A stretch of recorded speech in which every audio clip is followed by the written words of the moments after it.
जय माता रानी दोस्तों, आप सभी का बहुत बहुत स्वागत है आपके अपने चैनल राधा कृष्ण ऑफिशियल में। उम्मीद करती हूँ आप लोग बहुत अच्छे होंगे। तो ये बताने के लिए कमेंट बॉक्स में जय श्री विष्णु ज़रूर लिखिएगा।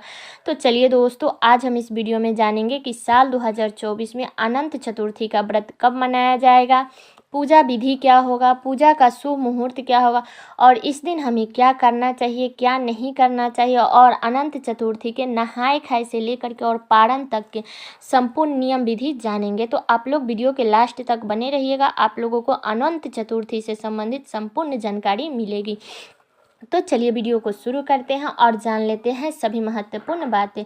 तो सबसे पहले बता दूं कि अनंत चतुर्थी जो कि भाद्रपद माह के शुक्ल पक्ष के चतुर्दशी तिथि को मनाई जाती है।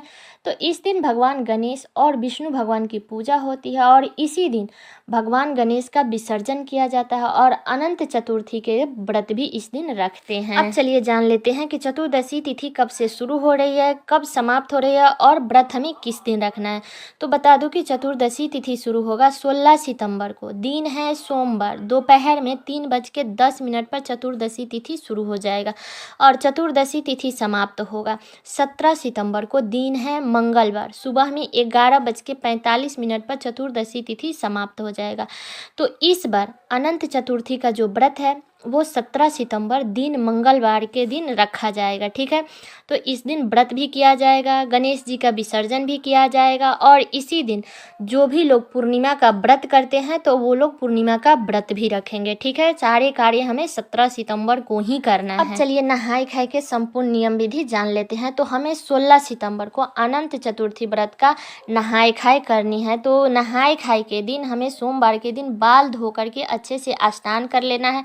इसके बाद हमें शुद्ध सात्विक भोजन करना चाहिए और कोई भी व्रत में हमें दातुन से ही मुंह धोना चाहिए। इस बात का आप लोग ध्यान रखिएगा कि जूठा ब्रश से ब्रश मत कीजिएगा। तो नहाए खाए के दिन आप लोग शुद्ध सात्विक भोजन कीजिएगा। लहसुन, प्याज, मांस, मदिरा, मसूर का दाल, ये सब का सेवन आप लोग नहाए खाए के दिन मत कीजिएगा। फिर हमें अगले दिन 17 सितंबर को व्रत रखनी है। तो इसके बाद हमें पूरे दिन व्रत के दिन उपवास रहनी है और इसमें दोपहर में भोजन किया जाता है। तो इसमें ये नहीं कि फलाहारी किया जाता है, इसमें अन्न खाया जाता है। तो आप लोग खीर पूरी खा सकते हैं, सेवई का खीर भी खा सकते हैं या चावल का खीर भी खा सकते हैं, सूजी भूज करके आप लोग खा सकते हैं। तो जो चाहे वो आप लोग खा लीजिएगा। पहले श्री हरि विष्णु भगवान को भोग लगा करके उनका विधि विधान से पूजा करके इसके बाद में हमें इसमें भोजन किया जाता है, तो हमें करना चाहिए।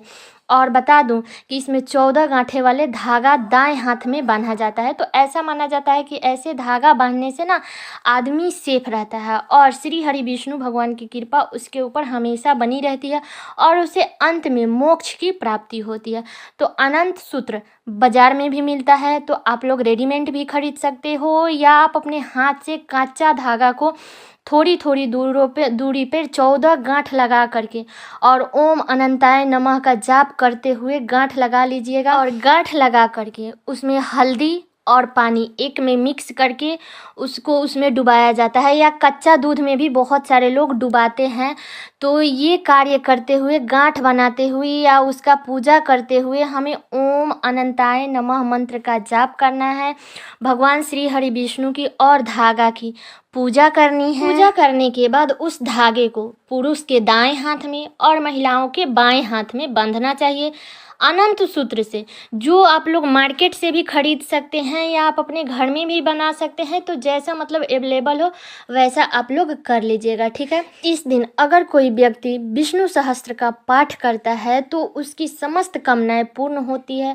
अनंत सूत्र को जब आप अपने हाथ में बांध लेते हैं तो इसे 14 दिनों तक आप लोग रखिएगा और तामसी भोजन का सेवन मत कीजिएगा, मांस मदिरा का सेवन मत कीजिएगा। ठीक है, अनंत सूत्र को मतलब कि जलाना भी नहीं चाहिए, उसको ध्यान से बांध करके अगर आप 14 दिन तक चाहे तो 14 दिन तक बांध सकते हैं या बहुत सारे लोग हैं जो 1 साल के लिए रखते हैं, इस साल बांधेंगे फिर अगले साल उसको उतार करके और फिर दूसरा बांधते हैं। या आप चाहे तो मतलब 1 साल के लिए भी बांध सकते हैं या 14 दिन के लिए भी बांध सकते हैं या 14 घंटे के लिए भी बांध सकते हैं। तो जितना आपसे संभव हो, जितना आप मतलब कि नियम कर सको उतना देर तक आप लोग बांध लीजिएगा। इसके बाद में अनंत सूत्र को इधर उधर मत फेंकिएगा, क्योंकि वो पूजा किया हुआ है और दिव्य शक्ति वाला वो अनंत सूत्र है, तो उसको फेंकिएगा मत। उसे कहीं मिट्टी खोद करके साफ स्वच्छ जगह पे उसको गाड़ दीजिए या कहीं नदी में, स्वच्छ नदी में उसको प्रवाहित कर दीजिएगा, लेकिन इधर उधर मत फेंकिएगा, इस बात का ध्यान रखिएगा। तो इसमें दोपहर में भोजन किया जाता है। जब आप दोपहर में पूजा कर लेते हैं, इसके बाद दोपहर में भोजन किया जाता है, तो आप लोग भोजन कर लीजिएगा। इसमें रात्रि में ना तो भोजन किया जाता है और ना ही जल ग्रहण किया जाता है, तो इस बात का आप लोग ध्यान रखिएगा। फिर हमें अगले दिन उठ करके फिर से हमें स्नान करना है, साफ स्वच्छ वस्त्र धारण करना है। तो अगर आप चौकी बिछा करके श्री हरि विष्णु भगवान की पूजा की है, तो आप लोग पूजा उस चौकी पे कर लीजिएगा, या आप मंदिर में की है तो मंदिर में भी कर लीजिएगा। जो भी सामग्री वहाँ पे चढ़ाई है वो उठा करके जिस जगह का है वहाँ पे सेव कर दीजिएगा। इसके बाद में आप अपने व्रत का पारण कर लीजिएगा। और बता दें कि अनंत सूत्र को आप लोग कलाई में भी बांध सकते हो या बाजू में भी बांध लीजिएगा, ठीक है। तो मतलब हाथ में जहाँ भी इच्छा हो वहाँ आप लोग बांध लीजिएगा। अब चलिए जान लेते हैं कि इस दिन का पूजा का शुभ मुहूर्त क्या रहेगा। तो बता दो कि अनंत चतुर्थी के दिन 17 सितंबर को पूजा का जो शुभ मुहूर्त होगा वह सुबह में 6:08 से लेकर के और 11:45 तक रहेगा। तो इस बीच में आप लोग विधि विधान से श्री हरि विष्णु भगवान का और गणेश जी का पूजा कर लीजिएगा, विधि विधान से कर लीजिएगा, ठीक है। तो अब चलिए जान लेते हैं कि इस दिन जो लोग भी पूर्णिमा का व्रत करते हैं तो इस दिन चंद्रोदय का समय क्या रहेगा। तो 17 सितंबर को चंद्र उदय का समय होगा शाम में 6:04 पर। तो 6:04 के बाद में आप लोग कभी भी चंद्रदेव को अर्घ्य दे करके आप अपना व्रत खोल सकते हैं, ठीक है। इस दिन राहु काल का समय रहेगा। 17 सितंबर को राहु काल का जो समय रहेगा वो दोपहर में 3 बजे से लेकर के और 4:31 तक रहेगा। तो आप लोग राहु काल के समय में पूजा पाठ ये सब मत कीजिएगा, क्योंकि शुभ कार्य राहु काल के समय में नहीं किया जाता है, यह एक अशुभ समय है। तो इस बात का आप लोग ध्यान रखिएगा। शुभ मुहूर्त में ही पूजा कर लीजिएगा, जो कि शुभ मुहूर्त सुबह में है 6:08 से ले करके और 11:45 तक। तो इस बीच में आप लोग पूजा पाठ कर लीजिएगा, राहु काल में आप लोग पूजा पाठ मत कीजिएगा। तो ये अनंत चतुर्थी की संपूर्ण जानकारी। तो उम्मीद करती हूँ कि आप लोगों के लिए वीडियो बहुत ही उपयोगी होगा और ये वीडियो मेरा यहीं तक का था। कैसा लगा ये वीडियो आप लोग कमेंट करके ज़रूर बताइएगा। चैनल पर नए हैं तो सब्सक्राइब कर लीजिएगा, बेल आइकन को प्रेस कर दीजिएगा, जिससे मेरे वीडियो का नए नोटिफिकेशन आप सभी के पास में सबसे पहले पहुंचे। और वीडियो को लाइक कर दीजिएगा, क्योंकि आपके एक लाइक से मुझे बहुत ही मोटिवेट मिलता है। तो वीडियो को लाइक कर दीजिएगा और वीडियो को शेयर कर दीजिएगा, ताकि हर किसी को अनंत चतुर्थी से संबंधित संपूर्ण जानकारी प्राप्त हो सके।